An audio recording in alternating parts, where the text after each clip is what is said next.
দোলা তুলি আমি বাদিতে চিরচরণ বলিয়া দিয়া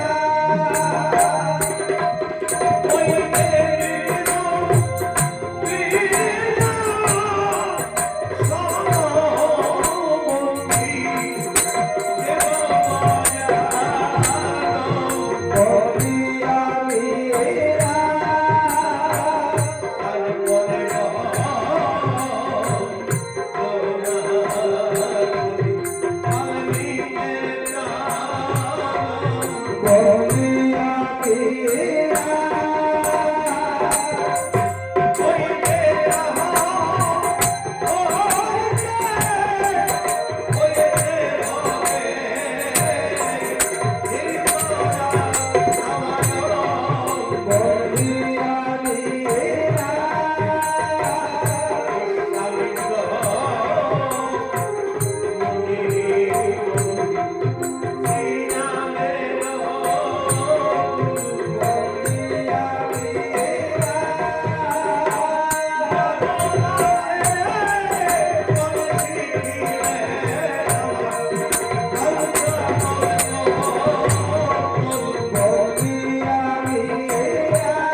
ভজন না জানি সাধন ভজন এসেছি আজ আপনাদের উঠাই, তাই সবে মিলে কৃপা করে চরণ ধুলি দিবেন শিরে, যেন অন্তিম কালে ওই যুগল চরণ পাই।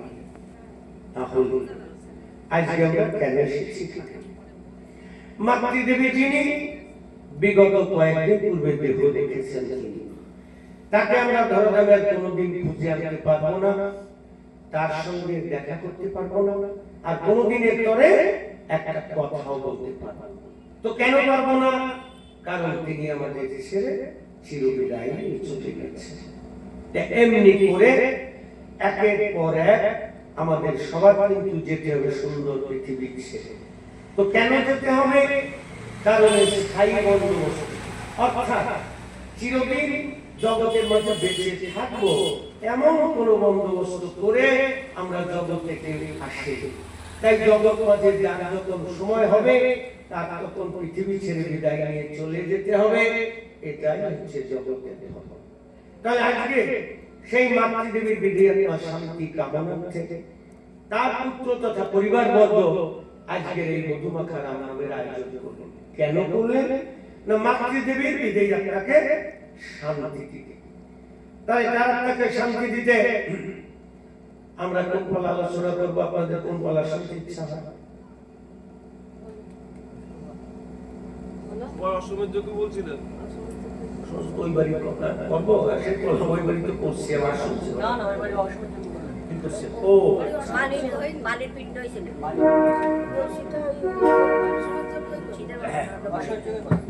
মানে নেই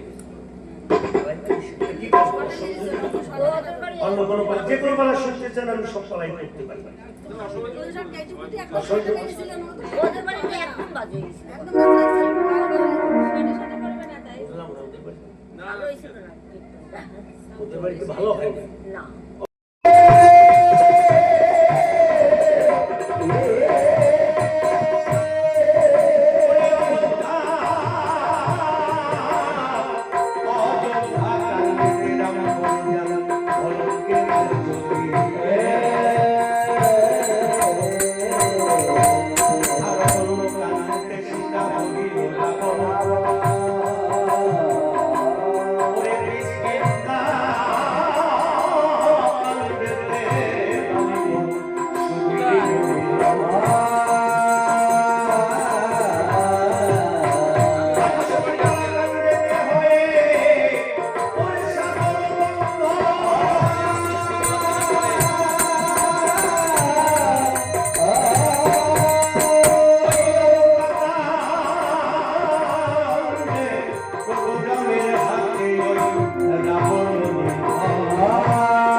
কেন হলো?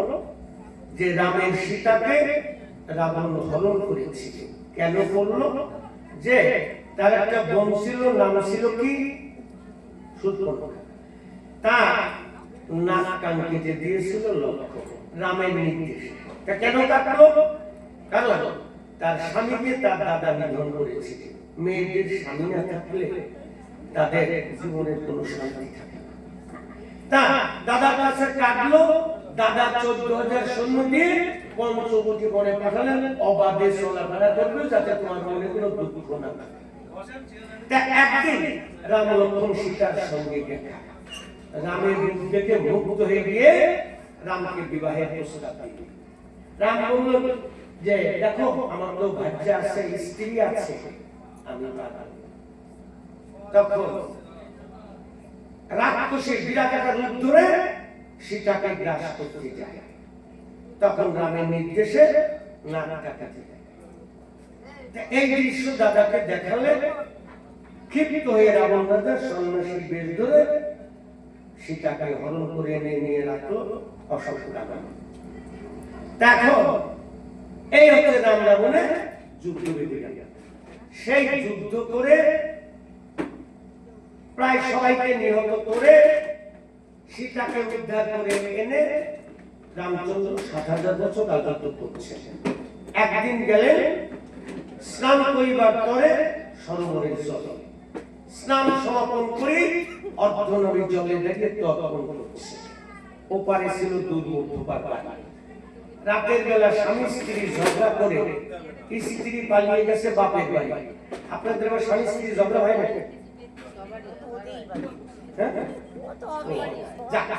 ঝগড়া হওয়াটা মঙ্গল, কিন্তু দুর্মুখ ঢোকার মতো স্ত্রীর মতো পালাবেন না। ঝগড়া হোক আপনি মিলেমিশে সংসার করবেন, দুর্মুখ ঢোকার স্ত্রীর মতো পালাবেন না। তাহলে ওগুলো যাবে 2 দিন পরে, এগুলো যাবে, ও বড় বিপদ। তাহলে ঝগড়া হোক মিলেমিশে আবার সংসার করবে। দেখো এই যে বউটা পালিয়ে গেল, সকালবেলা মেয়েটির বাবা এসে জামাতার বাবাজির কাছে পরজোরে বলছে, বাবাজি আমার মেয়ে অন্যায় কাজ করেছে, তা ওকে তুমি গ্রহণ করো।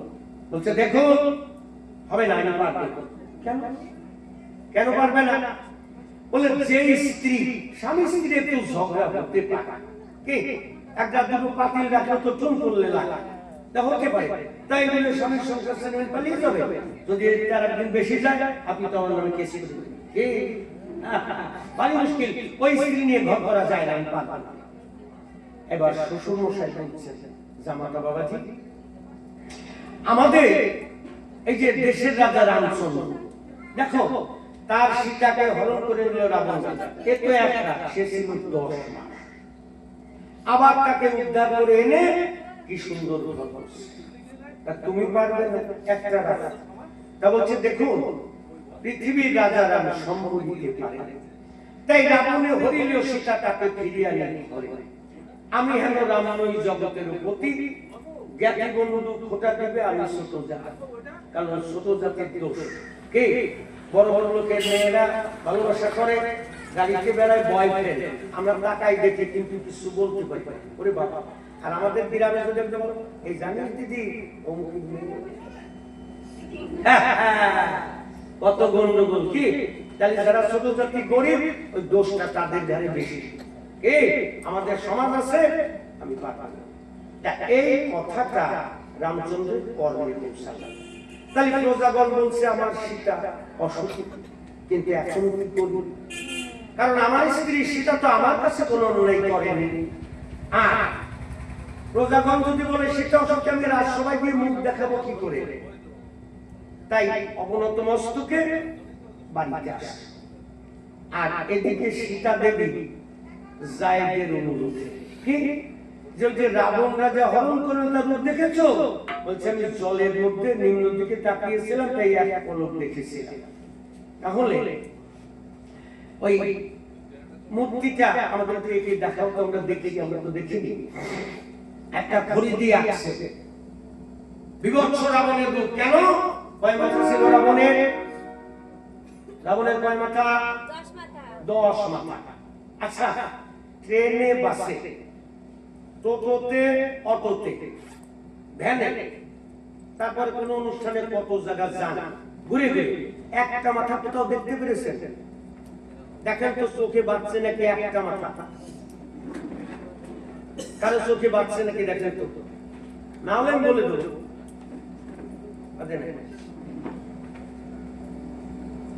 আচ্ছা যার যার কথা চিন্তা করেন তো, সেই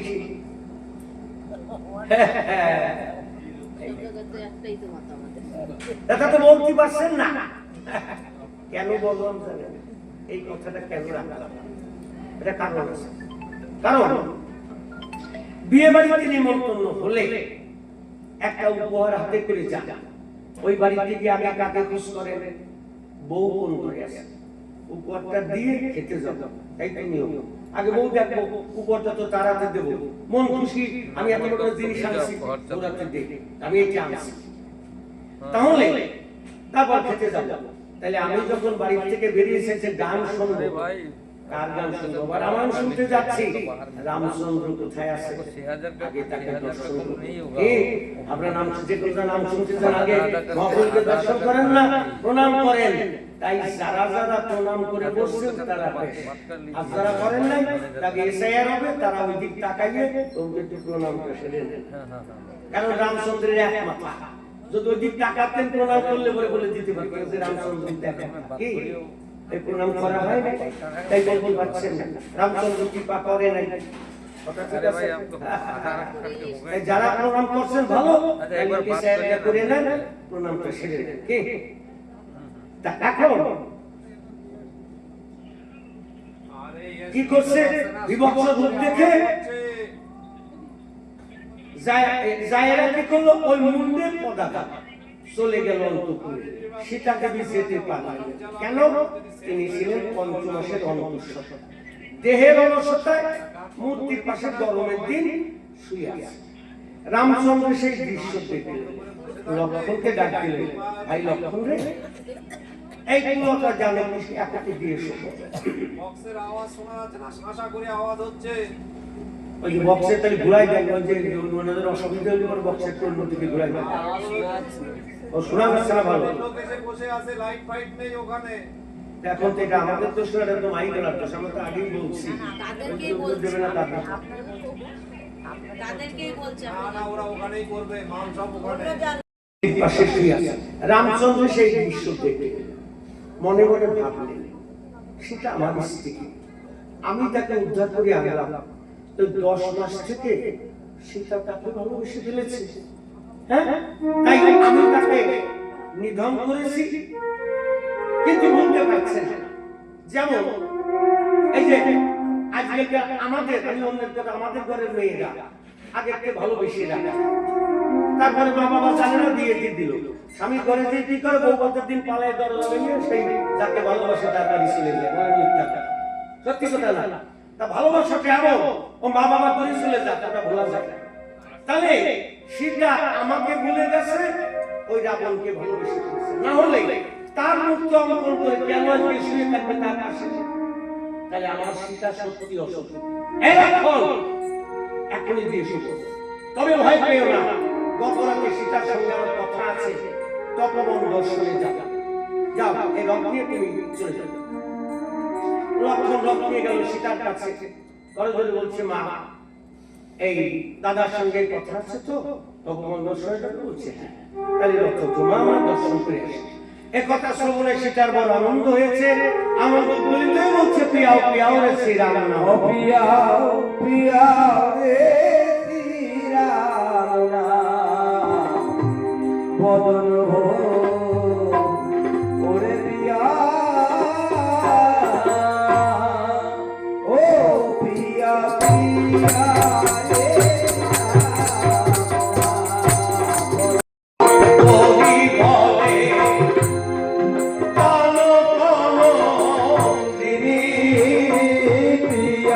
পিয়া রে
যে লক্ষণ আনন্দের সঙ্গে বলে এলাম।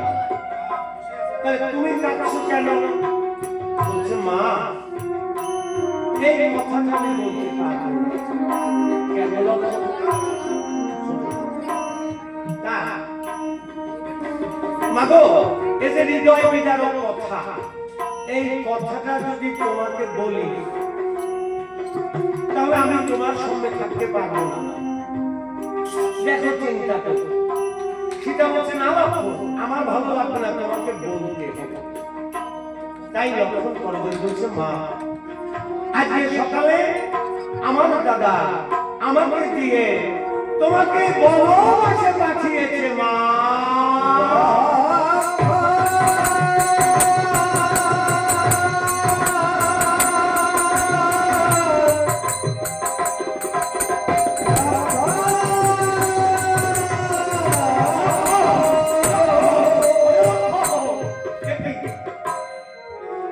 তুমি আমাকে বনবাসে সত্যি সত্যি চলে গেলে। হায় আল্লাহ, তুমি যাবার বেলায় একবার জেনে গেলে না আমি এই বনবাসে কত বড় অসহায়। বুঝল? আমি যে পঞ্চমাসের অন্তঃসত্ত্বা, আমার এই অসময় প্রভু আমাকে বনবাসে দিলেন। তাই পরস্পরে কেটে কেটে বলছে দীনবন্ধু রাম, হে দয়ালু রাম, আমার এই দেহ মন প্রাণ জীবন যৌবন সবই তো তোমার চরণে সমর্পণ করে দিয়েছি। সেই দেহ যদি তুমি বনবাসে দাও আমার কোনো দুঃখ নেই।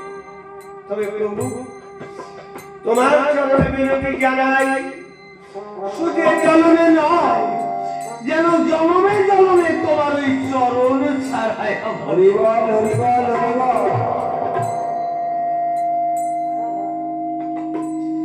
এরপরে যখন কাঁদছে কান্না শুনে বাল্মীকি করেছিলেন,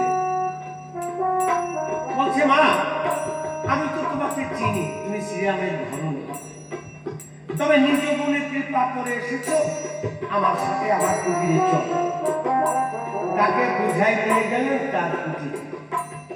অদূরে একটা পত্র দিয়ে কুটি নির্মাণ করে মাকে সেখানে রাখলেন। সীতা কি করে? মাটি দিয়ে প্রভুর মূর্তি গড়ে মন তুলসী আর নয়ন জলে প্রতিদিন ওই চরণ পূজা করে। আরে একটু বারবার হ্যালো হ্যালো হ্যালো ডিস্ট্রিক্ট থাকা কেটে কেটে বলে দীনবন্ধু রাম, তুমি আমাকে বনবাসে দিয়ে গেছো, যদি আর দেখা না আমার মরণের পূর্বে আমি কেন তোমাকে দর্শন করে যেতে পারি? হরিবল হরিবল। আপনি আজকে ভগবদ্গীতাকে শিক্ষা জগতের মধ্যে শিক্ষা কেন বলে গেলেন মরণের পূর্বে যেন তোমাকে দর্শন করতে পারি। কারণ আমাদের যে জীব জগৎ কেউ যদি তার মরণের পূর্বে ভগবানকে দর্শন করতে পারেন, তার নাম কর্মে শ্রবণ করতে পারেন বা স্মরণে আনতে পারেন, এভাবে যদি তার মৃত্যু হয় তার এই জগতে আসে। তাই তো এই শিক্ষাটা শিক্ষা জগতে দিয়ে গেল। তেমনি করে 10 মাস পূর্ণ হয়ে গেলে শিক্ষার দুটো ছেলে, এই ছেলে দুটোর নাম লব এবং কুশ। তা জগতে আবার অনেকে বলে সীতার একটা সন্তান আর একটা কুশ দিতে, অনেকে বলে একটা সন্তান আর একটা কুশ দিতে। তাহলে কোনটা সত্য কোনটা মিথ্যা? না, কোনটাই মিথ্যা না, দুটোই সত্য। কেমন? একটা হলো শ্রুতি আর একটা হলো গ্রন্থ।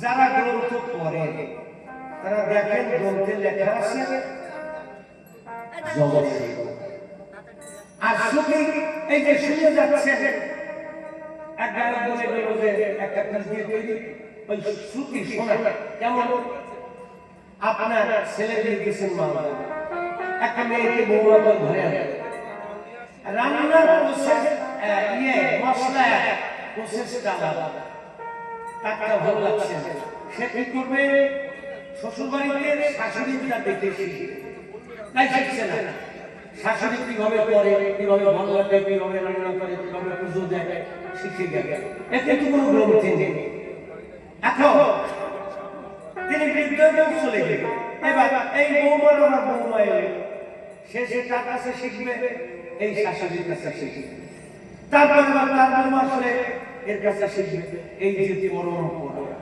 কথাটা তুমি যেমন আমি আমার বাবা আছে দেখেছি ঠাকুর দাদাকে দেখেছি তার বাবা তো দেখেছি তাহলে সে যে আছে এটা বিশ্বাস করবো তাহলে এই শ্রুতি নেমে আসে তা যারা শুধু শুনছেন তারা বলবেন একটা নিজের তৈরি আর একটা হলো শিক্ষার সম্পর্ক আর যারা গ্রন্থ করবে তারা বলবে এখন যে যেটা মেনে যার আছে যে মনে চায় দেখো ওরা বড় আছে না কিছু প্রশ্ন করার আছে এই সম্বন্ধে আর কোনো প্রশ্ন করার আছে তাকে বলতে পারে আমি যদি পেয়েছি গ্রন্থ খুঁজে আপনাদের কাছে বলবো যদি আর কিছু বলে ফেলেন যে না আমাকে কিছু হয় ভাই আমি কিছু বলবো সেটা আলাদা যাই হোক বনের মধ্যে বাঁচছে আর এদিকে রামচন্দ্র সীতাকে বনে দিয়ে স্ত্রী হারা বিবাহ কাছে এই জগতে স্বামী হোক আর স্ত্রী হোক কারো যদি ছেড়ে যায় তার মনের অবস্থা কেমন হয় কেন অজানা অজানা দুটো মন দুটো প্রাণ বিবাহের মাধ্যমে এক হয়ে গেল এবার কত আপন দেখছে আমার সুখ দুঃখ কার কাছে তার সুখ দুঃখ আমার কাছে মিলেমিশে আমার স্বামী স্ত্রীর কাছে অন্যকে দিচ্ছি না বিশ্বাসের স্ত্রীকে স্ত্রীর স্বামীকে এই যে ভালোবাসার মধ্যে সংসারটা গড়ে উঠে এর মধ্য থেকে সে স্বামী হোক আর স্ত্রী হোক একজন যদি ছেড়ে চলে যায় তাহলে যিনি বেঁচে থাকে তার সারাটি জীবন বাকি জীবন কেমন ভাবে চলে যারা হারিয়েছেন এটা তারা উপলব্ধি করতে পারেন পূর্ণ তাই রামচন্দ্র এতদিন বুঝতে পারেনি আজকে সেটা ভাবে চলে গেছে নির্জনে বসে কাঁদছে সেটা পাশে তো কেউ নেই কাঁদছে তা মনে পড়ে গেল যে কোনো সময় একজনের বিপদ আসতে পারে আমরা চলছি হঠাৎ করে কোন বিপদ হবে আমরা জানি না তার বিপদে যদি পড়ে যায় তাহলে উপায় কে রক্ষা করতে পারে তিনি হচ্ছেন পরমারাধ্য গুরু জয় গুরু জয় গুরু এই জন্য গুরু কৃপাহীকে বলবো তাই উপায়ের নাম থেকে রামচন্দ্র গুরুদেবকে স্মরণ করবে অন্তর্যামী গুরুদেব ছুটে দূর থেকে বলছে সাগর পালক রাজা রাজা মহারাজ রামচন্দ্রে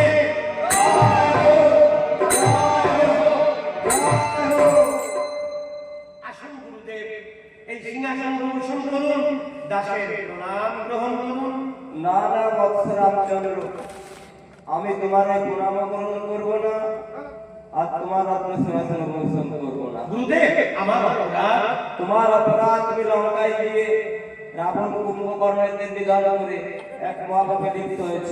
আমি করেছি বটে গুরুদেব এই পাপ থেকে আমি কিভাবে মুক্তি পেতে পারি তার একটা বিধান আপনাকে দিতে হবে তোমাকে একটা যজ্ঞ করতে হবে। বলুন কি যজ্ঞ করলে একটা অশ্বমেধ যজ্ঞ করতে হবে।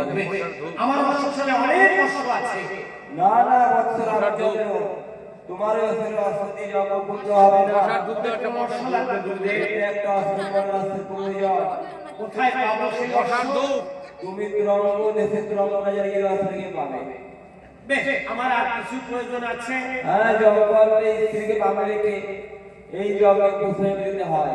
তা তুমি তো মা আস্থাকে দিয়েছো বলে একটু এগোই বসলে তাই তোমাকে কিন্তু বরাবর বিবাহ আপনার করতে সামনে হবে। আসেন সামনে এসে বসুন তোমাকে দ্বিতীয়বার বিবাহ করতে হবে যে গরমের দিন শীতের দিন তো একজন অনেক সময় সে জায়গাটা গরম করছে তাকে ধাক্কা দিয়ে উচিত কি তুমি তো কেন পাশে যাও করা যাও রাস্তাতে তুমি জায়গাটা গরম করছে আপনার সামনে এসে বসে আরে তুমি আগে যাও আর এই জায়গাটা গরম করছে দেখেন তো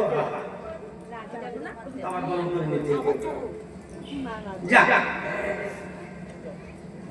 গুরুদেব যেদিন আমি সীতাকে বিবাহ করেছি সীতা বিভিন্ন জগৎপথে যত রমণী আছে সবাইকে আমি মাতৃজ্ঞানে জেনেছি আমি আর কোনোদিন কাউকে বিবাহ করতে পারি না। তাহলে তুমি বিশ্বকর্মাকে ডেকে একটা সোনার সীতা নির্মাণ করে তোমার বাবাকে প্রথমে জগর্ম করো।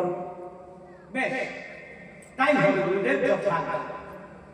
ভাইকে ডাক দিলে ভরতমনে ভরত বিশ্বকর্মাকে ডেকে সোনার সীতা যজ্ঞশালা নির্মাণ করলেন। এই গান আছে বাড়িতে পড়াটা লক্ষণকে বলেন তুমি চতুর্দিকে নিমন্ত্রণ দিয়ে এসো আর হনুমানকে বললেন তুমি তুলঙ্গ দেশে অষ্টমদের সখিয়ে নিয়ে হনুমান মুহূর্তে প্রণাম করে ছুটে গেল তুলঙ্গ দেশে। সেই রাজার কাছে প্রভুর কথা বলে অশ্বকে এনে প্রভুর করে দিলেন। অশ্বকে প্রভু আনন্দিত হলেন। আবার বলছেন গুরুদেব এখন আমি কি করবো? এখন তোমাকে জয়পত্র লিখতে হবে। হ্যাঁ জয়পত্র লিখে আসতে তাকে লিখতে হবে। হ্যাঁ অস্ত্রের চতুর্দেশ জয় করে আসলে তবে তোমার জন্মপুত্র হবে। বেশ, তাহলে সেদিন সেই জয়পত্রে কি লিখেছি? অহংকারে দিলাম অভয়, অখিলের রতি। এই সব অধিকে যারা কাবে সখী। সখী মায়ের উত্তরে অসৎ মারিবে।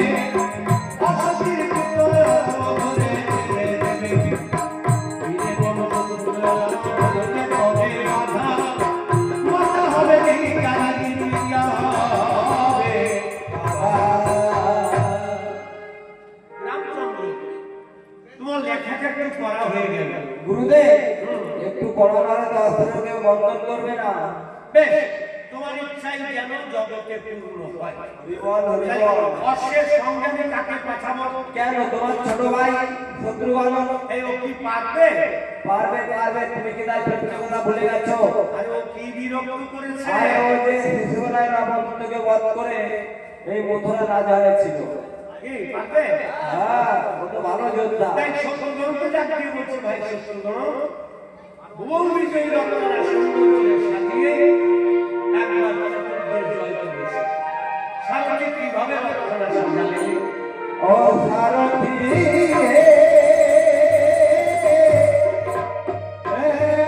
ডাকে বলে ও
পূর্ব দেশে যে রাজা ছিলেন, অশ্বত্থ থেকে এসেছেন শত্রুগণের যুদ্ধ, রাজা পরাজিত হলেন, তাকে বন্ধ করে সোজা অযোধ্যায় পাঠানো। পূর্ব দেশ জয় করে অশ্বতীর মুক্ত দেশ। যত রাজাগণ ছিলেন ছুটে, কিন্তু থমকে দাঁড়িয়ে অশ্বের সম্মুখে। কেন? জয়পত্রে লেখা আছে অশ্ব বাঁধিবে যা মাতা হবে সর্বনাশ। আমরা সবাই তো মায়ের সন্তান, তার সন্তান হয়ে নিজের মা সতী না অসতী, এটা সন্তানের জানার কথা না। এই অসুখের জন্মা এলো পশ্চিম দেশে। পশ্চিম দেশে ছিল ব্যাধি, ছোট ছোট ব্যাধি তা এই দৃশ্য দেখে বেড়াপাত বন দিয়ে পাকে পাকে নিধন করে অশ্বত্থ দিয়ে অযোধ্যা। সে বলছে, দাদা তোমার কি মহিমা যে 3 দেশের জয় করলাম, তেমন কোন যুদ্ধ করতে হয়নি। এখন বাকি আছে একটা দেশ, কোন দেশ? দক্ষিণ দেশ। তা ওই দেশে যেতে হবে? হ্যাঁ ভাই, যেতে হবে, তবে যাবে আর আসবে। কোনো বাধা বিঘ্ন নাই। ওটা বীর সুতোষের আমি আর লক্ষণ আগে নির্ধারণ করেছি। ওই দেশে যাবে আর আসবে। আমাদের এই জগতে গন্ডগোলটা কোথায়? এই যাওয়া আসার মধ্য দিয়ে। কি কথাটা মনোযোগ দিয়ে একটু শুনতে হবে। আমাদের জগতে যাওয়া আসার মধ্য দিয়ে গন্ডগোল। আর কিছু রামচন্দ্র একটা বলে দিচ্ছে যাবে আর আসবে, কোনো গন্ডগোল নেই। কিন্তু গন্ডগোলটাই আবার এই দক্ষিণ দেশে। হ্যাঁ, যুদ্ধ হচ্ছে কোন দেশে? দক্ষিণ দেশে। এখন যা আছে বিশ্ব ব্রহ্মাণ্ডে, তা আছে দেহ। কি সব জায়গায় শুনে থাকেন। এবার দক্ষিণ দেশটা কোথায় বলতে পারবে? তা তো পারবো না। রাজধানীটাকে দিয়ে না। এবার দক্ষিণ দেশটা কোথায় আছে জানি না। আপনাদের আমি তো জানি, আমাদের দলের সব লোক কিছু জানি না। কি দেখা গেছে ভক্তদের নাম আমরা জানি। আমি তো একটু শিখছি বলে বলছি, এটা আমরা জানি। দেখেন এই বাড়িটা পূব দিক কোন দিকে? যারা এখানে বসত করে তারা বলতে পারবে। কেন? ওই যে সূর্য পূর্ব দিকে, তারা বলতে পারবে, আমি পারবো না। কেন? এই আশি রাত্রে কোন দিক জানি। আচ্ছা, তাহলে 10টা দিক আমরা প্রধান নদী সাইডে, পূর্ব পশ্চিম উত্তর দক্ষিণ। দেখেন এই সাইডের দিকের কথাই দেহের কোথায় আসে জানা। তাহলে কি করে ধর্ম সূত্র দেখতেছি না? তা সাগরের মধ্যে যারা জাহাজ চালায়, তারা রাত্রে দিক নির্ণয় করে কি করে? ওদের কাছে একটা যন্ত্র আছে, নাম হচ্ছে কম্পাস। তার ধর্ম উত্তর দিকে মুখ করে থাকা, যেভাবে তাকে ওই উত্তর দিকে দিয়ে থাকা। ওইটা দেখে তারা লক্ষ্য করে এইটা যদি উত্তরে তাহলে এটা প্লেন হবে। প্লেন যারা চালায় তারা এটা ব্যবহার করে। তাই আমাদের যদি মনে করেন দেহটা সে কম্পাস, তাহলে আমি এই যে দাঁড়িয়েছি উত্তর দিকে, তাই আমার উত্তর দিকে দাঁড়াই, তাহলে পরে আমার দক্ষিণের দিকে পড়বে পূর্ব, বামের পড়বে পশ্চিম। আর এই যে দেহটা উপরে উত্তর, এই উত্তর দাঁড়াইছি, এই নাভের নিচে হলো দক্ষিণ। এলো 4টে দিকে, এই 4টে জায়গা। তাহলে যুদ্ধটা হচ্ছে কোথায়? দক্ষিণ দেশের নাভের নিচে। দেখো এই যুদ্ধে যারা জয়লাভ করতে পারে তারা শুধু, আর যারা জয়লাভ করতে পারবে না তারা তো জয়ী হবে না। ওই যে আসা যাওয়া সব কিছু গোছাই গাছাই এলে রাখাও খারাপ যাবে। আমি যুক্তি দিয়ে বুঝলাম, আমার যুক্তি দেখে সব জায়গা ঘুরিয়ে দিয়ে এসে রাখবে। তা যুদ্ধটা হচ্ছে 3টে দিক, বা 3টে দিকে জয় করে আসছে। এখন যুদ্ধ হচ্ছে দক্ষিণ দেশে। রামচন্দ্র বলছেন যাবে আর দেখে এই দক্ষিণ দিকের যুদ্ধে যাওয়া আসা ছাড়া কোনো কাজ আছে না। দেখো এই যে যাবে আর আসবে, এখন ভগবান দেখলেন কি হায় রে কলিজি, ওই নাম বিলাসে কেউ নেয় নিতাই দিয়ে কেঁদে বসে প্রভু স্মরণে, প্রভু এই জগৎ নাম দিলাম নেবে না, নিতাই তুমি যাও। আবার গিয়ে বলো শুইবে রমণীর কোল, খাইবে মাগুর মাছের ঝোল, আর মুখে একবার হরির মতো। এখন যেই নিতাই এসে বলছে যে শুইবে রমণীর কোল, তাহলে আমাকে ঠিক আছে, হ্যাঁ খাইবে তাজা মাগুর মাছের ঝোল, তাহলে ঠিক আছে। তারপর মুখে হরিবল হরিবল হয়ে গেল। এতে শান্তি আছে না? এই জগতের যে বাগান করে দেবে কি এটাও কামাই নাই, ওটা পয়সা দিয়ে মাগুর মাছ পাওয়া যাচ্ছে, ভালো ভালো মাছ পাওয়া যাচ্ছে। কিন্তু এটা বুঝলো কারা? যারা অজ্ঞানী। আর যারা জ্ঞানী তা বুঝলো না। কি সে করে যাচ্ছে কি? সে বুঝলো, অজ্ঞানীরা বুঝলো যে ভালো জিনিস, আর জ্ঞানী যারা চিন্তা করলো ওটা না। শুনবে রমণী, কোন রমণী? এই যে ধরিত্রী মাতা, এর মাঝে শুনবে, হ্যাঁ, আর খাইবে তাজা মাগুর মাছের ঝোল। অর্থাৎ এই যে আমাদের দুটো নয়ন আছে, একে মাগুর মাছের সঙ্গে তুলনা করা হয়েছে। কি খাবে? যদি ধরনের কোলে বসে যদি কেউ নির্বিঘ্নে হরিনাম করে, তার নয়ন থেকে জল বেরিয়ে আসে। তা এই নয়নের তিনটি জায়গা দিয়ে জল বেরোবে, দেখবেন এইখান দিয়ে যখন বেরোবে ওটা হলো মৃত্যু কাটা, আর এইখান দিয়ে যেতে মানে সে মায়া মায়া শিখেছে, আর মাঝখান দিয়ে যেটা বেরোবে এইটা হলো প্রেমের, ভগবানের, ভগবানকে ভালোবাসা। দেখবেন দেখবেন মাঝখান দিয়ে জল উঠে আসছে, দিকে থাকে। তাহলে এইটা যদি কেউ এই ধরিত্রী মাতার পক্ষে বসে যদি নাম করে, আর তার এই নয়ন জল যদি বেশি তার জিহ্বায় লাগে, সেটা যে কত আশ্চর্যজনক জিনিস। যারা পেরেছে তারা হরিবল হরিবল হরিবল। এই যে মাতার মাছের ঝোলটা এরা তারা সাধন করেছে।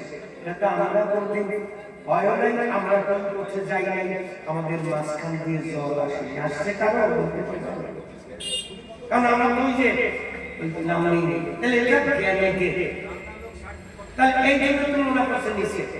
এখন এই যে ভগবান বলছে, ভগবান দেখেন এই কোলের জীব যদি রমণীর কোলে যায়, তাহলে ও মারে দিকে চিন্তা করবে কি পুরা ধ্বংস হয়ে যাবে। তাহলে এদেরকে আমি তো ভগবান, আমার তো বাঁচাতে হবে। যেমন আমাদের মুখ্যমন্ত্রীও দেশের প্রধানমন্ত্রী, চিন্তা করলো দেশের জনগণ বেড়ে গেছে, গাড়ির সংখ্যা বেড়ে গেছে, নিত্য নতুন গাড়ি তৈরি হচ্ছে, রাস্তাঘাটে রাস্তা পার হলেও দাঁড়ায়, এই গ্রামের রাস্তায় দাঁড়ায় থাকতেছে না।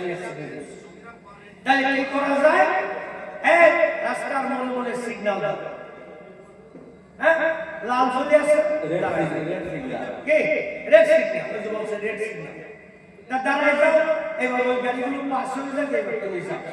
আর যদি তুমি সিগন্যাল অমান্য করো, তাহলে কি হবে? ওই পাশে গেলে আরেকটা গাড়ি এসে তোমাকে মেরে দিতে পারে, বা তুমি যদি গর্ত থাকে গর্তের মধ্যে পড়ে যাবে, তোমার গাড়িও যাবে সব।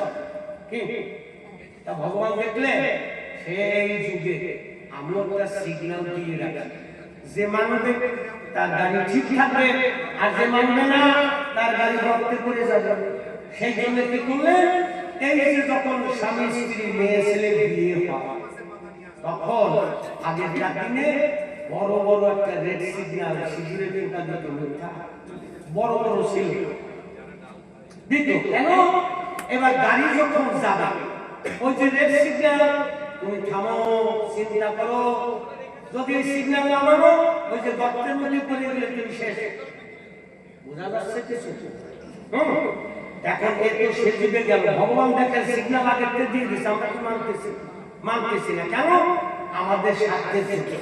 তাকে এই আমাদের মেয়েরা কেউ কেউ আছে আজকের সুযোগ তো দেয়নি, যদি অসুবিধা হয়, গাড়ি যদি না আসে, আবার বিয়ে হয়ে গেছে তবু আরো গাড়ির দরকার, কি করে? একটু দিয়ে চুল দিয়ে রেখে রাখে না। কেন?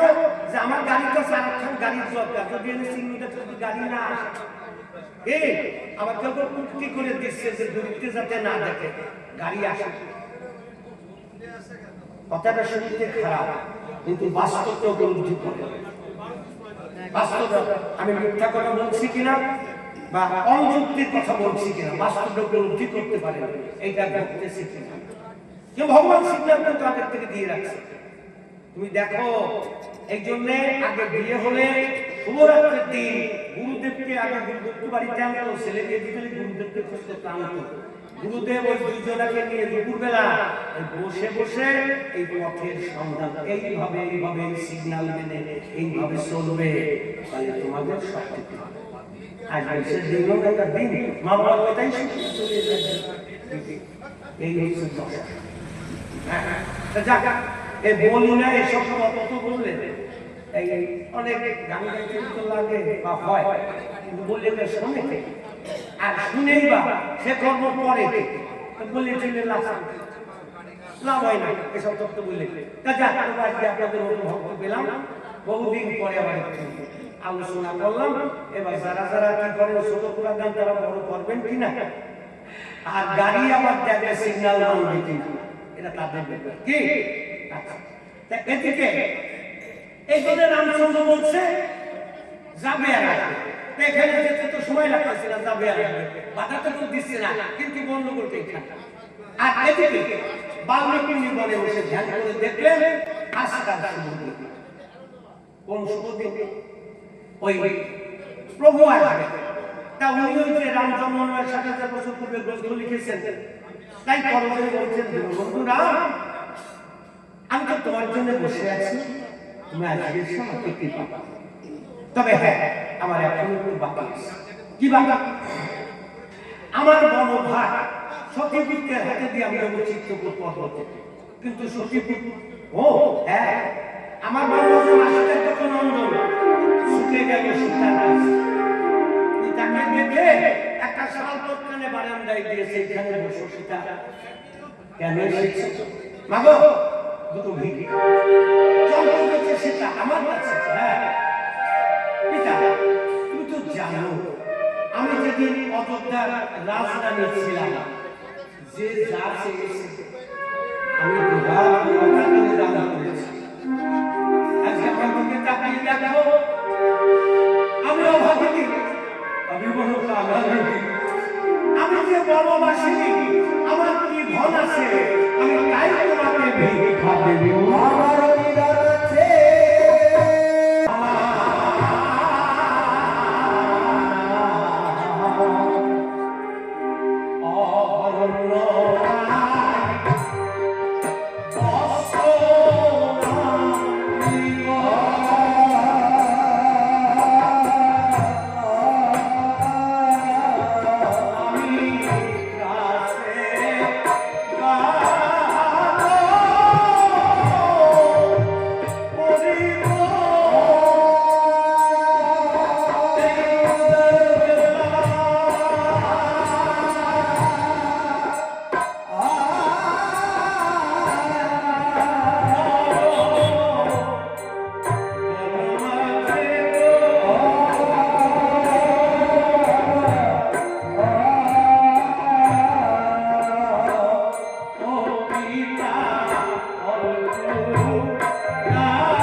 আমি ভিক্ষা চেয়েছি বলে দিত এই ধন ভিক্ষা দিতে হবে।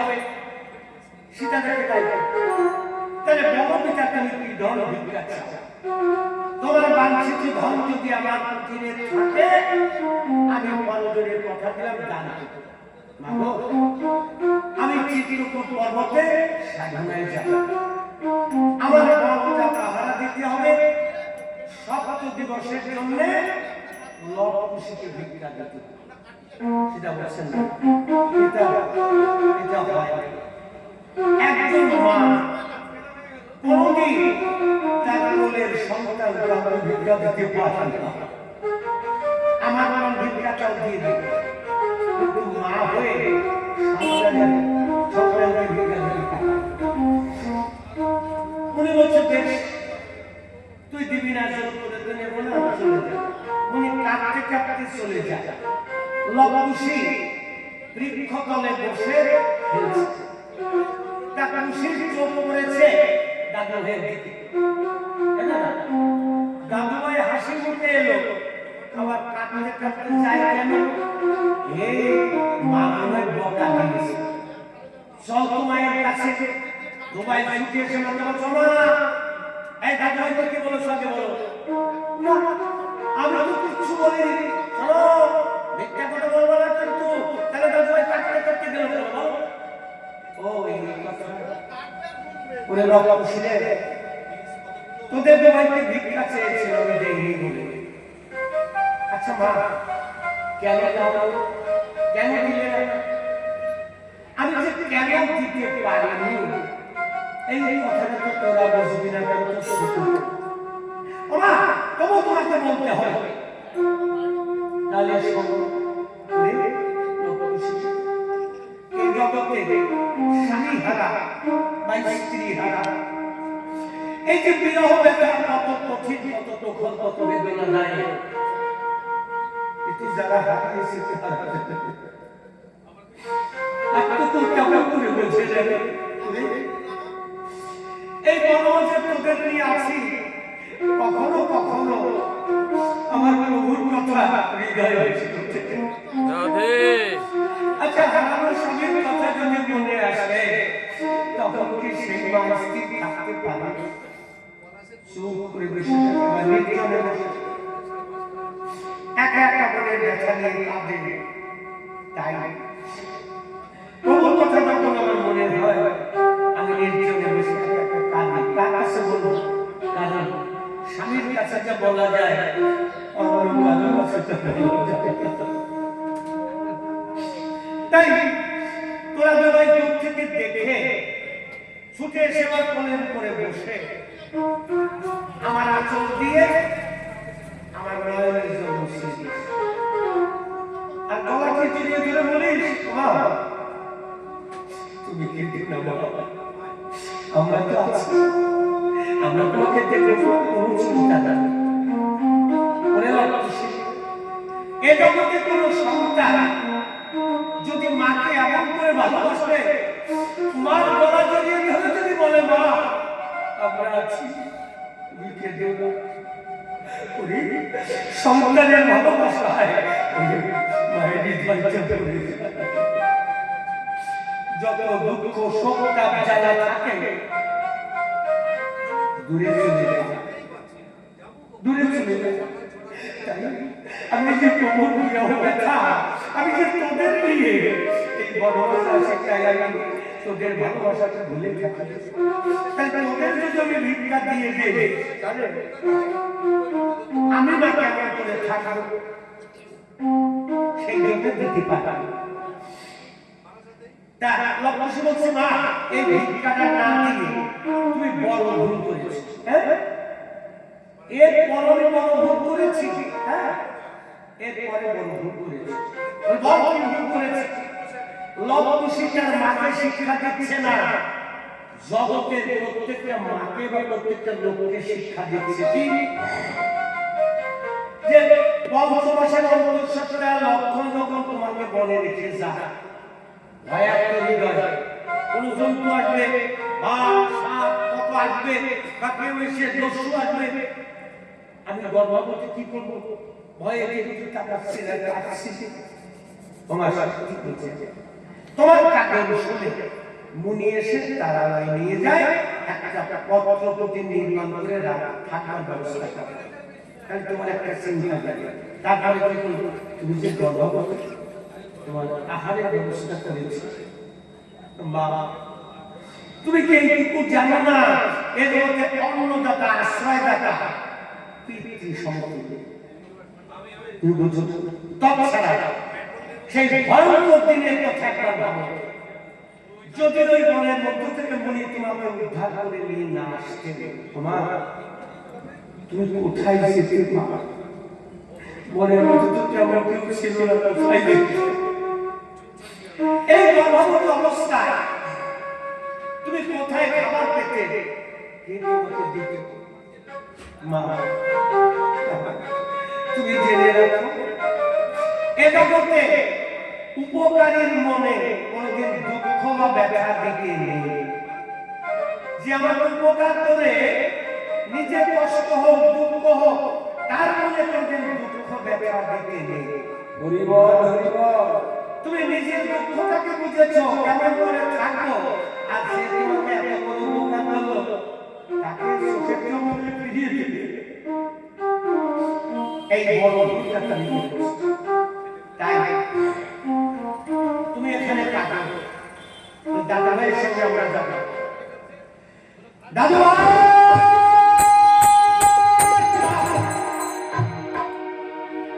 মনে ফিরে তাকাচ্ছে।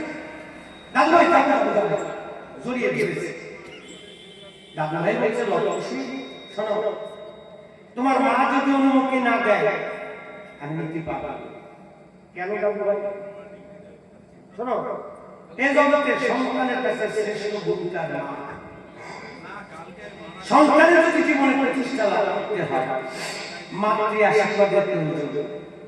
আর গৃহ থেকে সন্তানের কোথাও যেতে হলে মাকে প্রণাম করে যেতে হয়, মাকে বলে যেতে হয়, তবেই সন্তানের মঙ্গল হয়। মিথ্যা কথা? এটা গ্রন্থের ব্যাপার। হ্যাঁ, আমরা তো করি না। সন্তানদের উচিত প্রতিদিন পুরুষে উঠে অগ্রে পিতা এবং মাতাকে প্রণাম করা, আর বিবাহিত মেয়েদের কাকে প্রণাম করা? হ্যাঁ, স্বামীকে প্রণাম করা। এটা কি আমরা তো করি না। দেখো, তোমার মা যদি অনুমতি না দেয় দেখো মনে মায়ের কাছে এখন শিক্ষার কাছে এসে বলছে, মা আদিস জীবন ধরে লক্ষ্য সীমা কম পাহারা দেবে, ঠিক সন্ধ্যা হলে তোর কাছে ছুটে আসবে। এবার ওদের নিয়ে রাত্রে থাকা আনন্দে আবার 7 দিন সেটা দেশে করে কাটা আবার পিছনে কাটছিস মা, পিতাকে আগানো পিতা গেল। এ জগতে সন্তানের ব্যথা দুঃখ জ্বালা ভালো মা সারা তো কেমন করে কেউ বলছে, মা যাবো যে কেউ বলছে তোর আবার কি দুঃখ? এটা তুমি তোদের নিয়ে যাবে। এই যে যখন করে প্রথম সূর্যের তাপ যার কারণে বাবাটা বড় হয়ে গেছে, ওদের যে নিয়ে যাবে না ছোট্ট দুধের বাবা, ওই তাপটা এসে মস্তকে লাগবে। তাই তো আমি যে বাবা, আমি কি সন্তানের কষ্ট সইতে পারবো? কোনো বাবা পারে? সন্তান মাকে কত দুঃখ দেয়, জ্বালা দেয়, গালি দেয়, মা হৃদয় দিয়ে মেনে নেয় তো আমার গর্বে আমার সন্তান।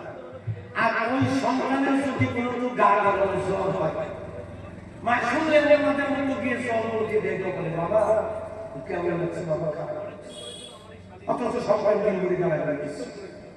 তাহলে তা তুমি যে নিয়ে যাবে ওই সূর্যের তাপ মস্তকে লাগাবে, আমরা কি মা সইতে পারবো? তবে তোমার কাছে অন্য একটা কাজ করবে। কি কাজ? ভাইয়া দিকে সারা ধরে বাঁচিরে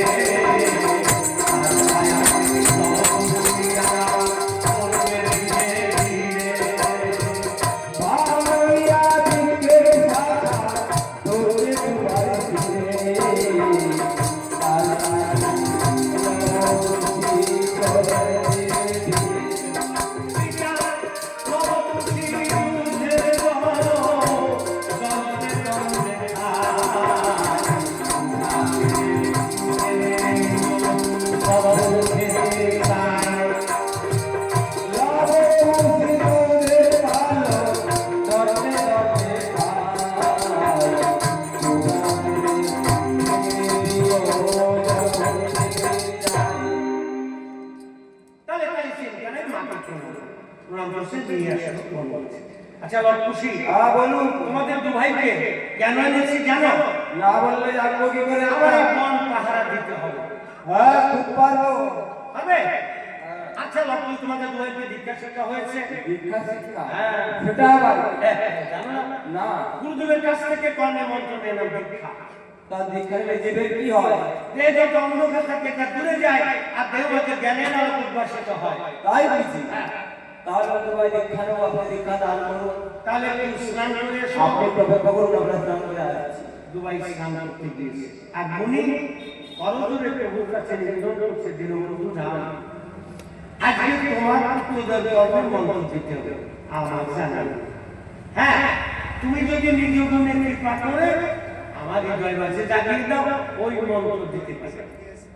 তাহলে এই জগতে ভগবান কাকে কৃপা করেন? যদি কোনো ভক্ত তার দেহীয় মনোপ্রাণ জীবন সুখ দিবারা ভগবান দোয়া কথা ঘৃণা লজ্জাতে হয়, সব কিছুকে সমজ্ঞান করে প্রভুর পদে সুখ দিয়ে ভগবান ওই ভক্তের বোঝা মাথায় করে দাঁড়িয়ে বসেছে। হরি বল, হরি বল। তাহলে আজকে মুনি কি করলো? মন্ত্র পাবার আসে সব সমর্পণ করে দিল। আর সীতা দেবী তার দেহ মন প্রাণ জীবন যৌবন কার সম্মানে সঁপে দিলেন? কার সম্মানে সীতা দেবী সঁপে দিয়েছিলেন? তার সমস্ত কিছু কি বলতে পারবেন না? সীতা দেবী তার দেহ মন প্রাণ জীবন যৌবন কার সম্মানে সঁপে দিলেন? রামের। আর আমরা বিয়ের কালে কাজ সম্মানে সঁপে দেই আর যারা ভালোবাসা করে বিয়ে টাকা না জানে, আর যাকে 7 লাখ করে বিয়ে করে জানে না, কাজ সম্মানে সঁপে দিতে হয়। সব করে বলে কি স্বামী, এই স্বামীকে প্রণাম করতে হয় কি হয় না? প্রণাম করতে হয়। তা কোন দিকে দেখে দেখে না দৈনিক দৈনিক করতে হয়। তা কয়বার করে করতে হয়? 2 বার করে করতে হয়। একদম বলছে 2 বার করে। তা কখন কখন?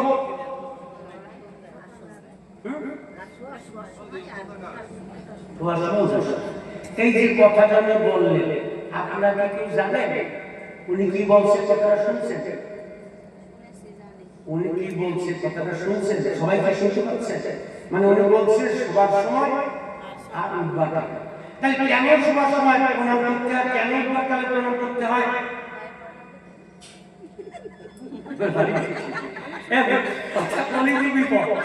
যে কথা বলবে তার বিপদ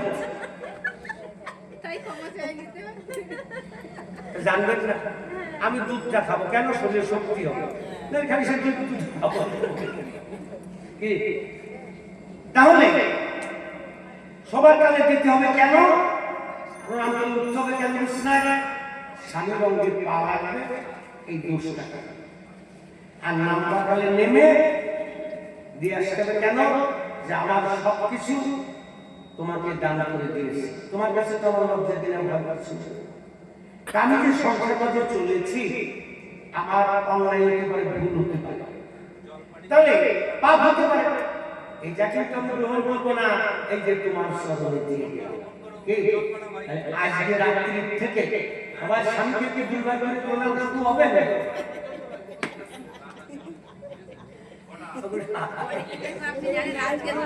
আজকে দিয়ে শুরু করবে না, সেদিন দিয়ে শুরু করেছে।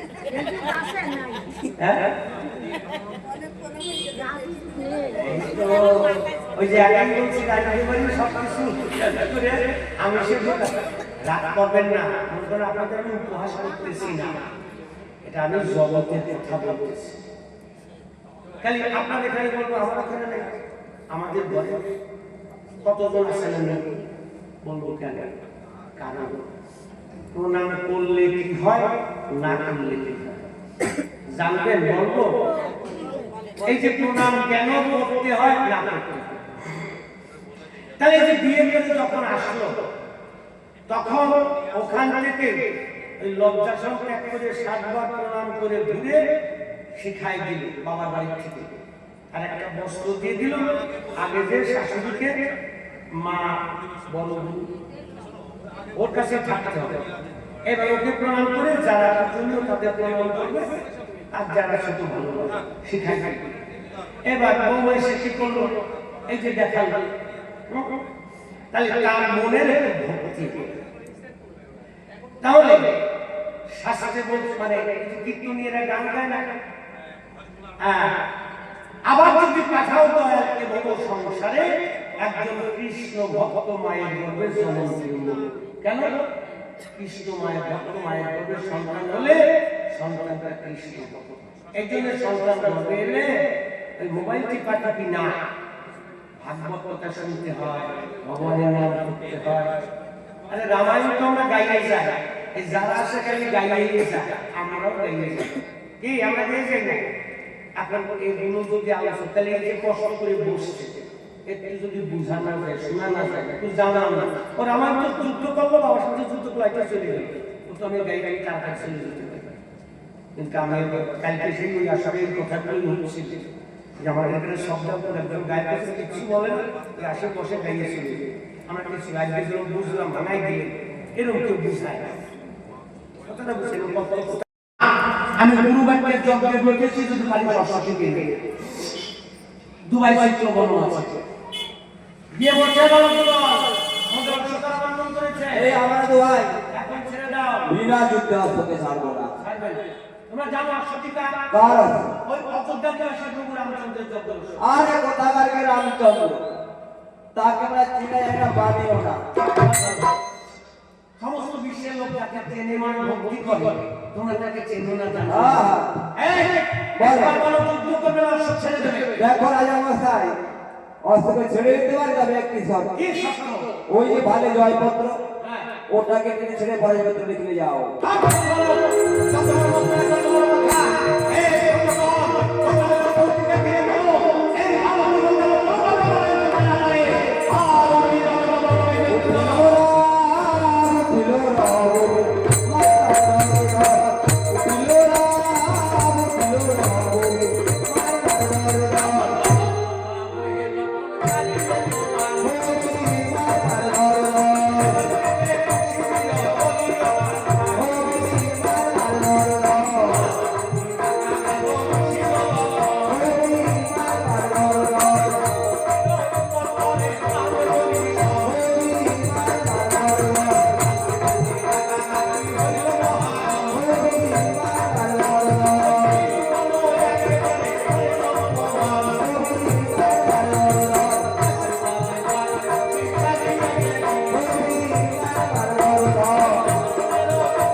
তাদের সম্মুখে যে যায় তাকে আসে না, তাই ভরতনার কোনো দিন রামচন্দ্র কাছে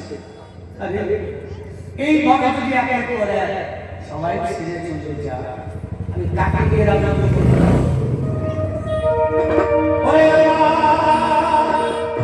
আমার কাছে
হনুমান কদলী বরপাত করতে এসেছে, দেখে তার প্রভু কাছে প্রভু কাছে হনুমান বালকের কত বড় দুটো বালকের পরে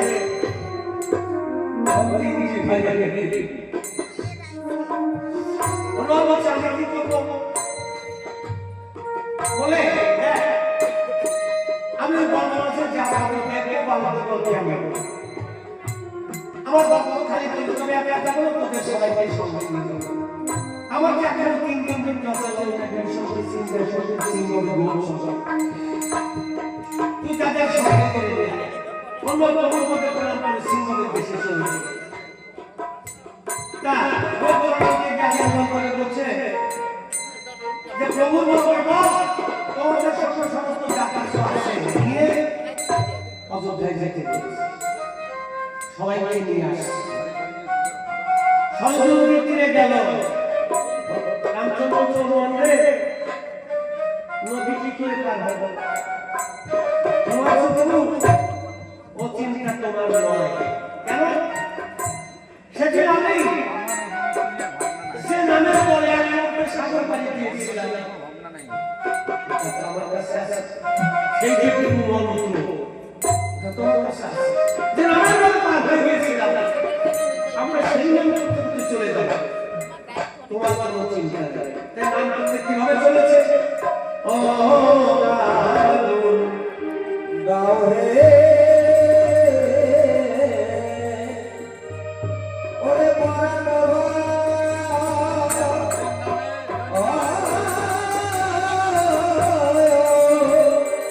রিয়া গাও মধুরাম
আমরা ছেলেদের ঘরে আসে পরে থেকে আশীর্বাদ করি কেন দেয় মোটেও জানি না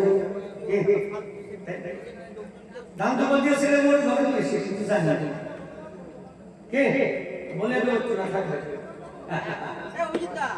ধানে আনে ধন মানে তুমি আসছো তোমার ধন দিও ছেলের ধন দিও আর দুর্বায় হলো কেন ওই সীতা যখন অগ্নি পরীক্ষা ছিল তখন অগ্নিদেব যখন সীতাকে গ্রাস করে নিয়ে যায় রামচন্দ্র স্ত্রী বিরহ ব্যথা সইতে না পেরে ঝাঁপ দিয়েছিল আগুনে সীতাকে তো ধরতে পারেনি সুরগুলি ধরেছিল সেই সুরগুলি যখন গেল রাগ হয়ে গেল ওকে দেখতে সিরে চোখ দিতে পেরেছিল সেই চুলের থেকে দুর্বার তাই দেখবেন দুবাই থেকে কিছু ওখানে সিরে ছেড়ে যেতে পেরেছিল ওই একটু খালি লম্বা হয় ও জল আসে করে আবার একটু আবার ওরা লাগানো এই জন্য ধানে আনে ধন আর দুর্বল জিত ধন দিও এই জন্য ওই যে রামদান বলতে আসে আগে মুড়িগঞ্জ চলে গেল রামচন্দ্র বলছে ভালো ভালো করে যুদ্ধের বাজনা চলছে লক্ষ্মণ সীমা বসে খাচ্ছে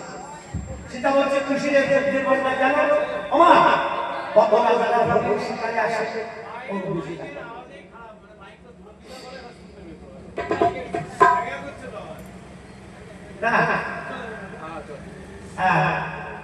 ওটা যুদ্ধের বাসনা না। আমি সত্য কথা বলবো, আমার মনের বাসনা পূরণ করে দেবে। অনেক সময় আপনার ছেলে বাচ্চা ছেলে বললেন বাবা একবার জল এনে দেবে, মা বিকেলে রিক্সা ভাড়া করে 10 টাকা দিতে হবে, মায়না ধরে তোমার সত্যি কথা দেবো। মা আমার যুদ্ধের বাবা কি তোর বাসনা?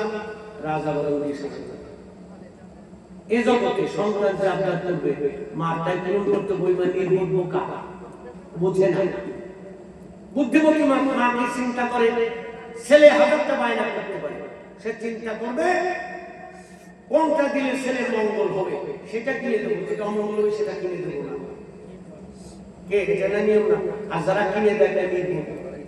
এই যে কালী পূজা গেল না, ওই পূজায় এখন ছেলের বয়স 16-17 বছর, আর বাবা হলো চাকরি করতে রিটায়ার হয়ে গেছে। তারপর বাড়িতে শুয়ে আছে, তারপর তোমার কালী পুজো করে টাকা দাও। ছেলেরা বলতেছে আমার তুমি বাবার কাছে দাম বলে দিচ্ছি, ওর করে টাকা দিয়ে দিই। বাবা চিন্তা করে সব জিনিসের দাম বেশি, খাবে করে বলবে 500 টাকা দিয়ে দিচ্ছি। ও যাই বন্ধু বান্ধব মিশে মুখে বলবো না, বুঝতে পারছেন? এখন খেয়ে দিয়ে পুজো পুজো দেখে রাত্রে তো 3টের সময় বাড়িয়েছে। বাবা কি করছে? বাথরুমের তেজে খাবে বলছে, আর যা বলতে তো দরজা খোলো, দরজা খোলো।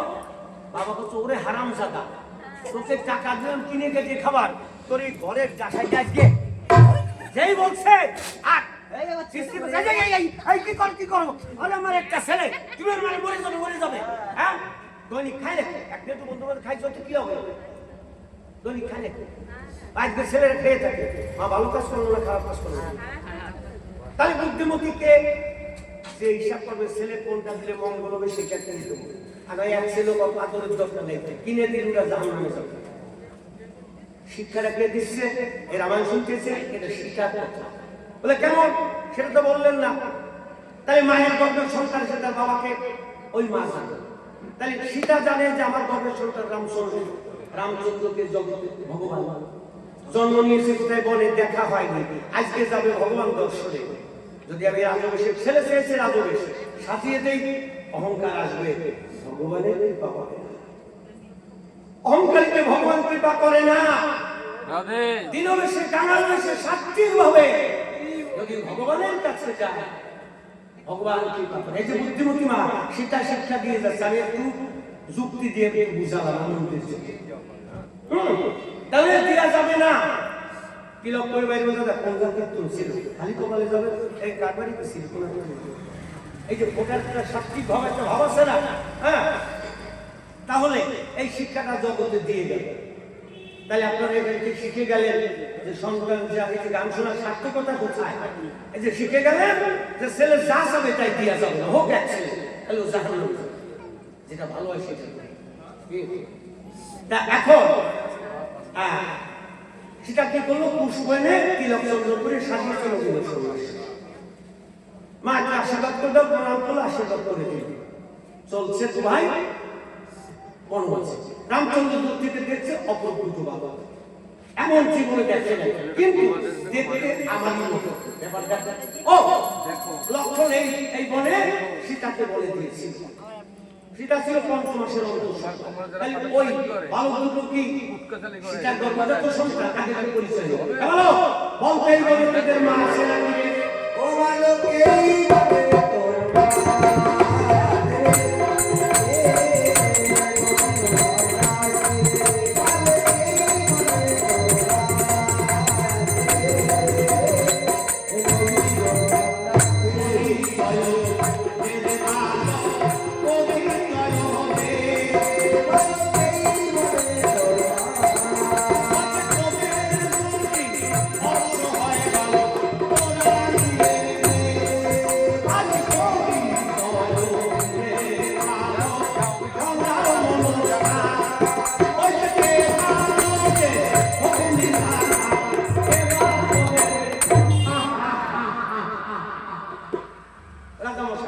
আচ্ছা যুদ্ধক্ষেত্রে কোনদিন বাপরে পরিচয় এটা।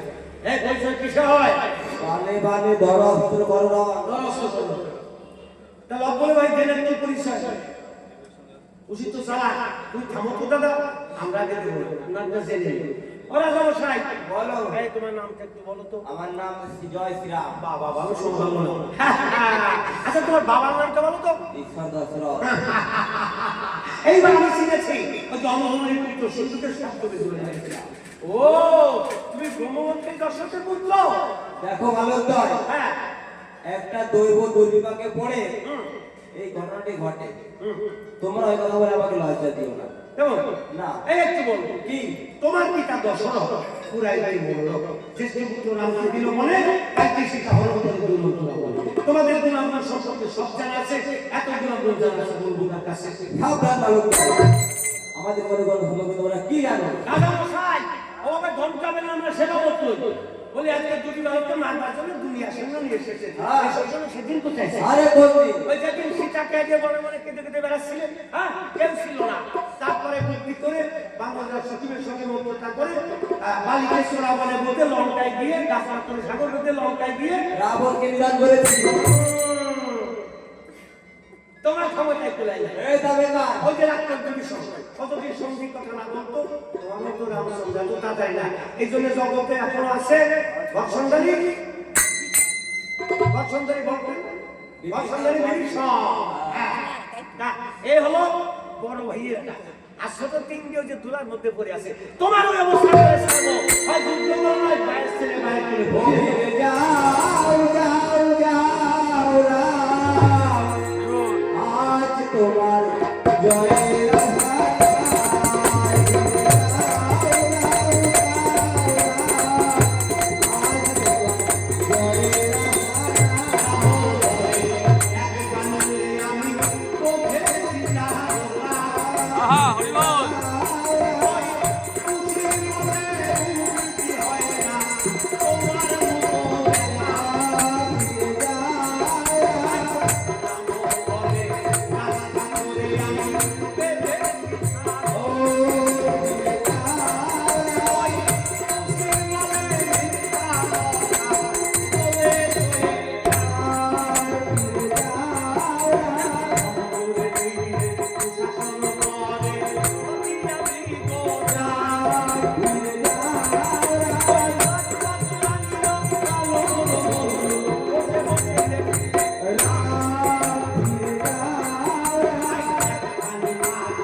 তুমি কুলে বসে হরিবেশ চামচে মাত্র পরিচয় করেছি।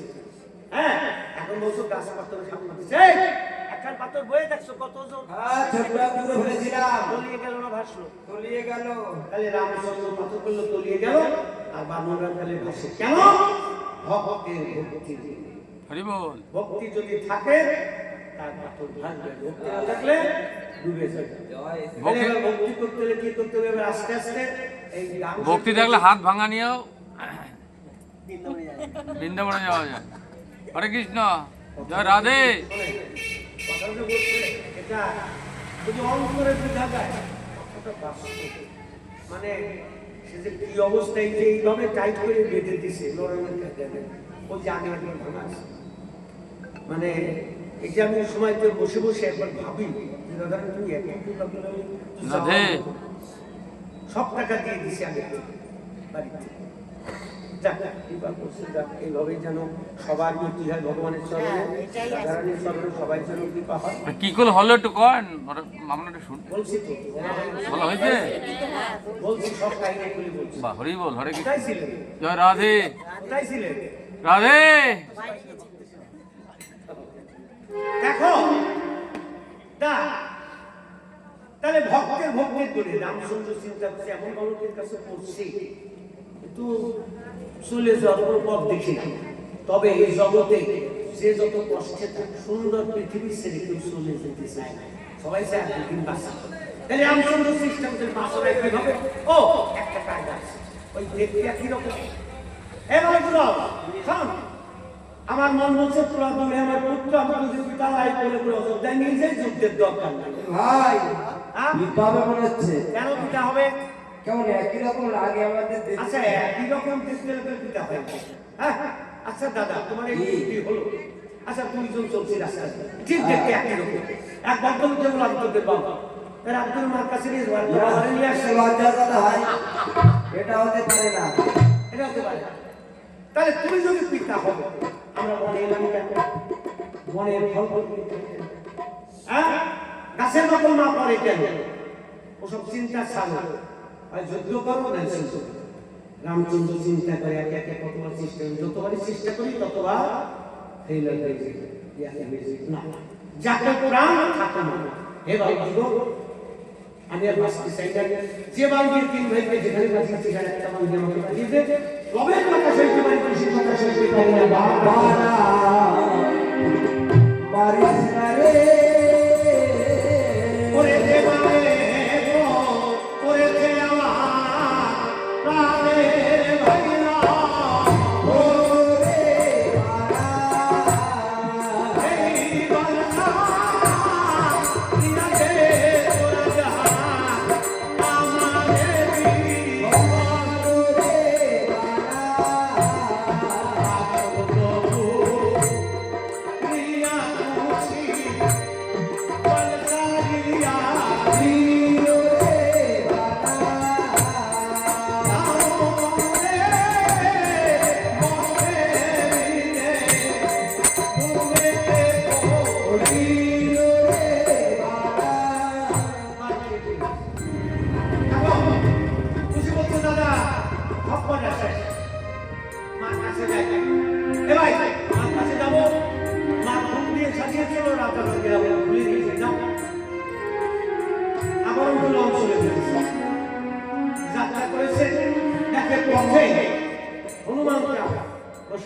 আমি একে বলবো আমার করবো খুশি থেকে বলছে দাদা ভালো জিনিস সেটা নিয়ে যাবো কেমন করে নিবি?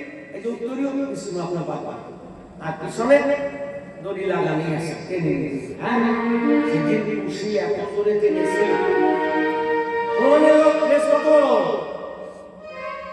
টানতে টানতে লম্বা করে ফেলেছে।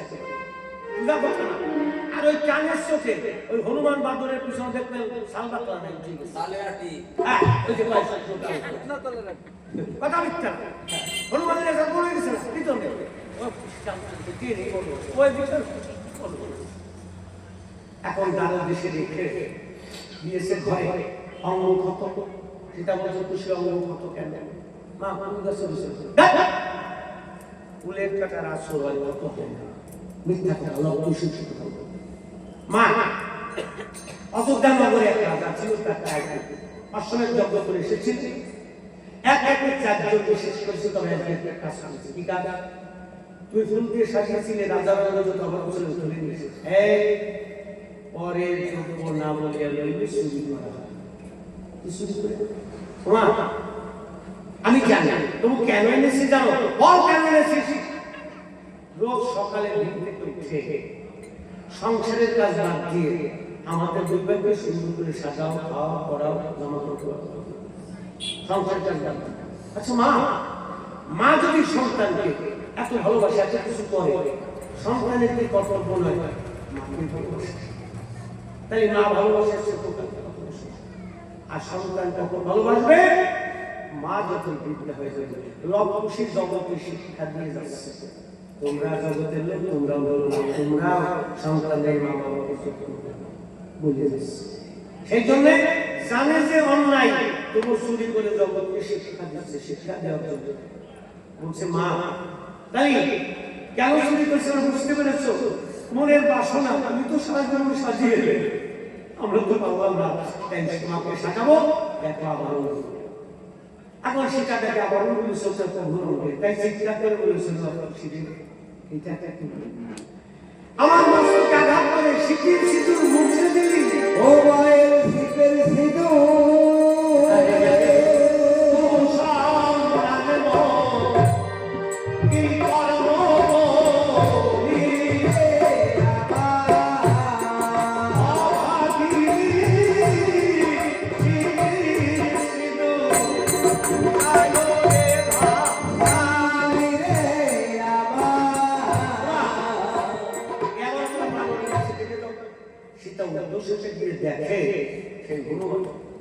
বিস্মা করে বাবা কাঁদে ওরে সন্তান যে আমার জীবনটা বাঁচিয়েছে হনুমান যে বসেছে সেটা দিয়ে জড়িয়ে ধরেছে হনুমান রে তোকে বাঁচতে পারে এমন করে এখন জগতে জন্ম নেয়নি আমি জানি তাহলে আজকে তোর মতো বাধা পড়ে গেছে নিশ্চয়ই বল কোনো ঝড় হয়ে গেছে হনুমান অনুমাকে বনবাসে দিয়েছে এখন দেখি তাই প্রভুর দেহ কোথায় আছে নিয়ে এসো হনুমান বলছে মা আমি বলবো মাসা তুই বলবি আগে আগে আবার আমি কি বলবো এটাই তুই বলিস আসবো একা তাহলে ওরা আমার ছেলে তোর ভাই মা এইবার বলে যাই তোমার ছেলে তোমার নাম ভাই প্রিয়া ছেলে বাড়িতে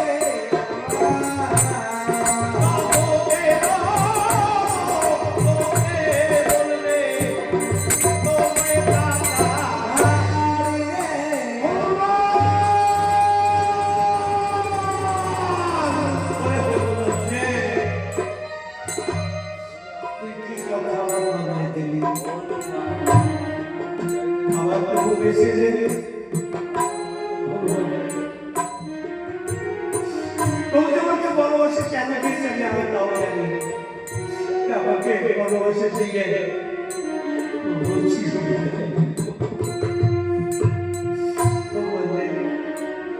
নারী জাতির জন্য সামনে থাকে সেই জীবনের যেখানে যায় সবাই ভালো লোকই একা যেতে পারে তাই আমি তোর কাছে সত্যি কথা বলে যাই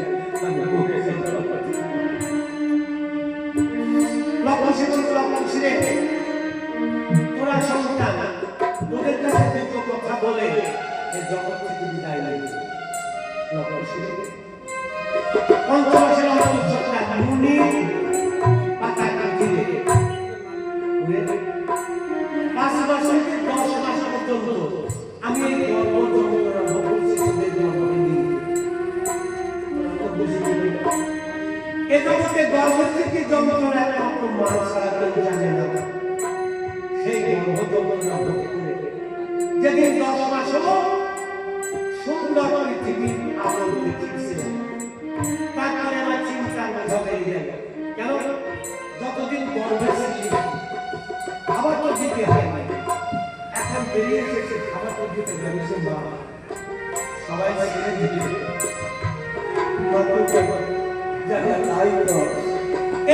প্রত্যেকটা মায়ের একটা সন্তান সেই একটা সন্তানের জ্বালা সইতে না পেরে কোনো আমাদের ধুমধাম করে বেড়ে যায় হইতে পারে না আঘাত কিন্তু হয়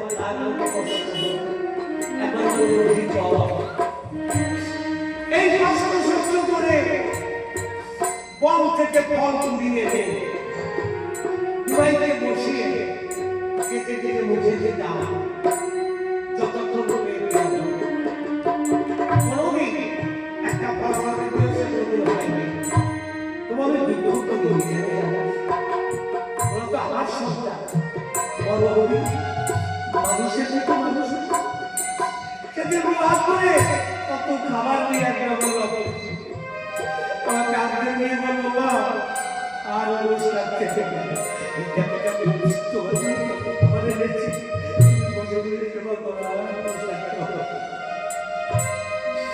সেদিন আমার শুধু শিশা কেন প্রত্যেকটা মা এমন আশা করে আমার ছেলে মানুষের ব্যবসা করবে চাকরি করবে তারপরে নিজ হাতে মেয়ে দেখে ছেলেকে দিয়ে দিয়ে একটা বৌমা ঘরে আনবে বৌমার সঙ্গে মিলে মিশে সংসার করবে সে আমার মেয়ের মতো বা বিছানায় পড়ে যাবো আমার ছেলে বৌমা আমার কাছে ছুটে যাবে ছেলে গায়ে হাত তুলে বাবা তোমার কোনো চিন্তা নেই আমি সবাই জানতে আমি আর বৌমাকে কি করবো গলা ধরে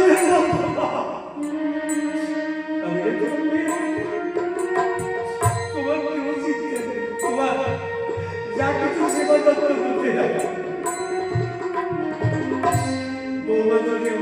বলে ছেলেকে যদি বলে মায়ের বলে আর জানা নেই। আর এরপরে কি ঘটে আপনারা প্রত্যেকেই ভালো করে জানেন কি ঘটেছে ঘটনা। এই যে ঘটনার নাম বলুন। তবে অবশ্যই জানেন এটাই বলে তোমরা ছিলে যখন মায়ের পেটে, মা কষ্ট পেত লাঠির চোটে, লাঠি খেয়ে মা জননী কষ্ট পেত না। লাঠি খেয়ে মা জননী কষ্ট পেত না। হেসে হেসে বলি তোমার এ যে আমার লক্ষ্মী সোনা। হেসে হেসে বলি তোমার এ যে আমার লক্ষ্মী সোনা। এই এখনো লাঠির মর্ম বুঝতে পারে না। এই এখনো লাঠির মর্ম বুঝতে পারে না। মা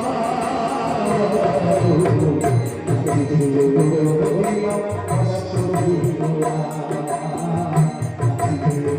মা জননী কষ্ট দিও না।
কত কষ্ট করে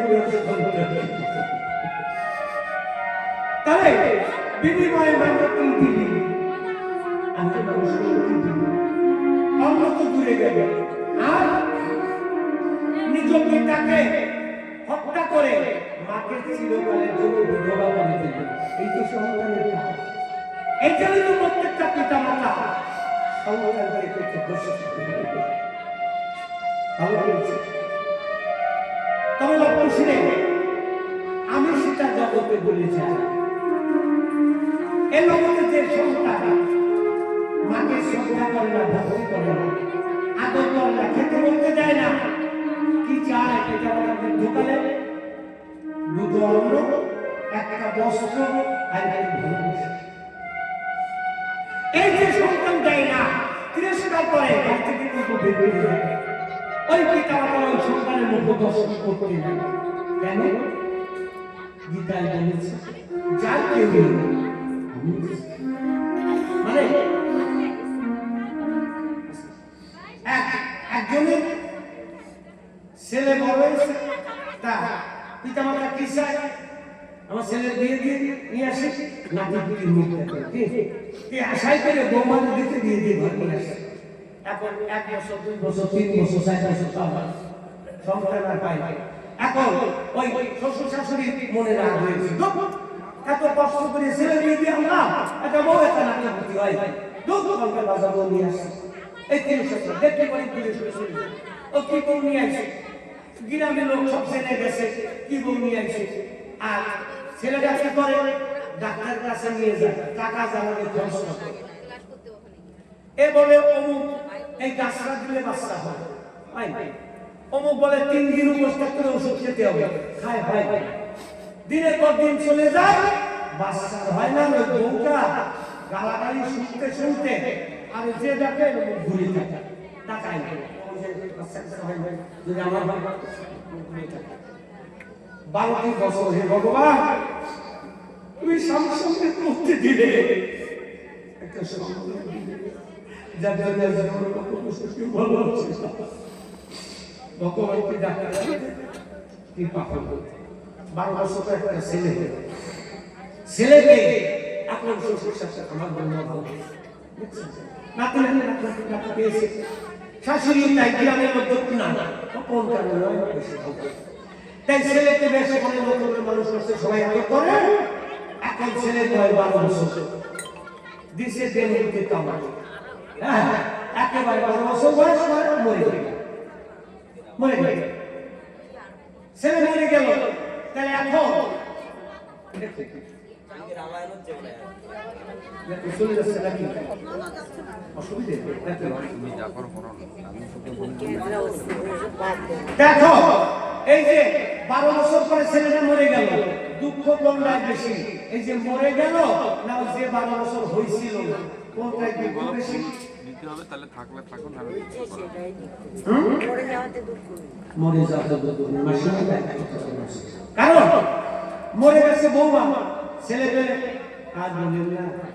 এই 12 বছর ডাক্তারকে সংক্রান্ত ছিল, ভগবান নিয়ে গেছে, একটা খরচা নেন, গালাগালি শ্বশুর শাশুড়ি বলতে পারছে না, আমার কথা বলবো না, আমি 12টা বছর নির্যাতন সহ্য করতেছি, আর তার কাছে জ্বালা বেশি কিসে? যদি সন্তান এই ভালোবেসে বা দেখে শুনে বিয়ে করে এনে যদি পিতা মাতাকে ভালোবাসে, খেতে বলতে না দেয়, জ্বালা দেয়, ওই পিতা মাতা যতদিন বেঁচে থাকবে এই যন্ত্রণা ভোগ করতে হবে। কত বড় যন্ত্রণা! সেই জন্য সেটা বলে গেল ওই সন্তানের মুখটা দেখে এই যে হরে কৃষ্ণ নাম জপ, হরি বল জয় রাম ওদিকে কাটায় না, জয় শ্রী রাধে। তবে অবশ্যই কাজ ভালো করছে। তাই আমি বলতে কাটালে সেটা আমার প্রস্তুত আগুন ধরিয়ে দেব, আমি প্রাণ বিশ্বাস করবো, একটু দুঃখ কাছে ধরা হবে, একটু দুঃখ কাছে ধরা হবে। তা এখন লক্ষ্য কাটাইছে, তার প্রস্তুত আগুন ধরিয়ে দিয়েছে। চিন্তা করবো আমাকে বারবার মৃত্যুবরণ করতেছে। মুনি উদ্যোগের চলে আসছে মা কৃষ্ণ কে পিতা, তোর আর ভয় নেই, তপবন্তনের জলে মন্ত্রপুত্রকে সবাই প্রাণ বাঁচিয়েছে। যখন জলে নেমেছে মন্ত্র সবার মধ্যে সবাই প্রাণ বাঁচিয়ে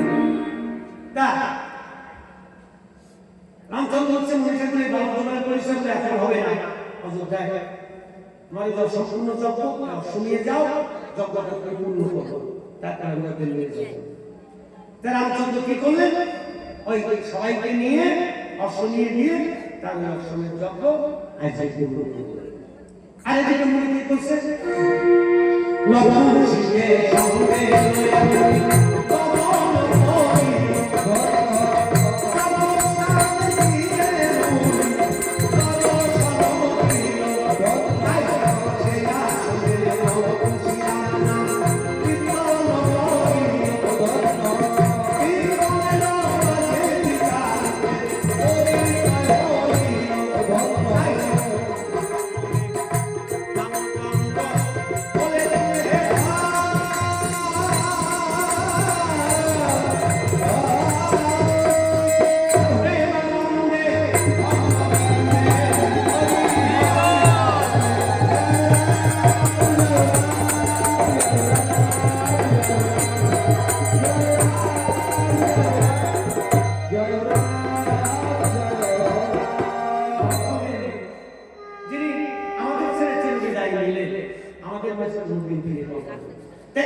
তবে তিনি যে চলে গেলে আমাকে উপকার করলেন। কি উপকার? ভূত যেমন নিজের জীবনকে ভক্তদের আনন্দ দেয়, নিজের জীবনকে ভগবানের আনন্দ শোনায়। রাম নামে তো এত আনন্দ, এত উপকার যিনি করলেন, আমাদেরও তার উপকার করা উচিত। কি উপকার? যে তার আত্মাকে শান্তি এই যেন বৈকুণ্ঠবাসী। এই জন্য অত্যকার আসলে আমরা যত ভক্ত আছে সবাইকে কর্মযোগ্য করবো, সবাইকে কর্মযোগ্য করবো। কার কাছে? ভগবান রামচন্দ্রের কাছে। কেন? যিনি এত বড় উপকার করলেন, তার আত্মার শান্তি কামনা করছে। আর সবাই মুখে বলল, হে দীনবন্ধু রাম, হে দয়ালু রাম, কৃপা সিন্ধু রাম, তোমার যে ভক্ত পৃথিবীর ছেড়ে চিরবিদায় চলে গেছে, তোমার জীবন দিয়ে ওই ভক্তকে পার করে আজ থেকে তাকে বৈকুণ্ঠবাসী করে দিল। আজকের বিদায় বেলা সকল ভক্ত শেষের নিবেদন তোমার চরণে আমরা রেখে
Hare Krishna, Hare Krishna.